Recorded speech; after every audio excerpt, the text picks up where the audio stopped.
ప్రభుత్వం మహిళలకు ఉచిత బస్ తప్ప ఇప్పటివరకు కాంగ్రెస్ 6 గ్యారంటీలలో ఏ ఒక్కటి అమలు చేయలేదని సిపిఎం రాష్ట్ర కార్యదర్శి తమ్మినేని వీరభద్రం అన్నారు.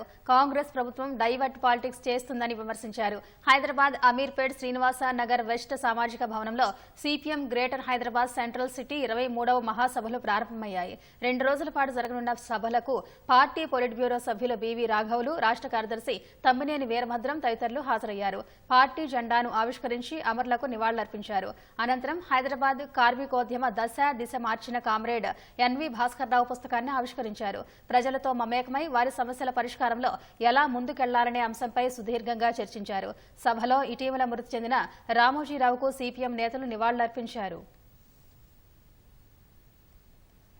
మన పార్టీ ఉద్యమం, మన పార్టీ మనం చేసే కృషి అది ముందుకెళ్తుందా, వెనకెళ్తుందా, ముందుకు పోకపోవడానికి కారణాలు ఏంటి, వెనక్కి వెళ్తే దాన్ని ఎలా నిరోధించాలి, భవిష్యత్తులో ముందుకు పోవడానికి మనం ఏం చేయాలి అనేది పరిశీలించడం అనేది ఆ అంశం మీద కేంద్రీకరించాలి మహాసభలో. నిజానికి అన్ఫార్చునేట్ గత కొన్ని సంవత్సరాలుగా మన పార్టీ బలపడటం లేదు. సీట్లు, ఓట్లు చాలా చిన్న విషయాలు ఒక రెవల్యూషనరీ పార్టీకి, కానీ అది కూడా ఒక అంశమే. ఇప్పుడున్న పార్లమెంటరీ యుగంలో, శాంతి యుగంలో అది కూడా ఒక ముఖ్యమైన అంశమే.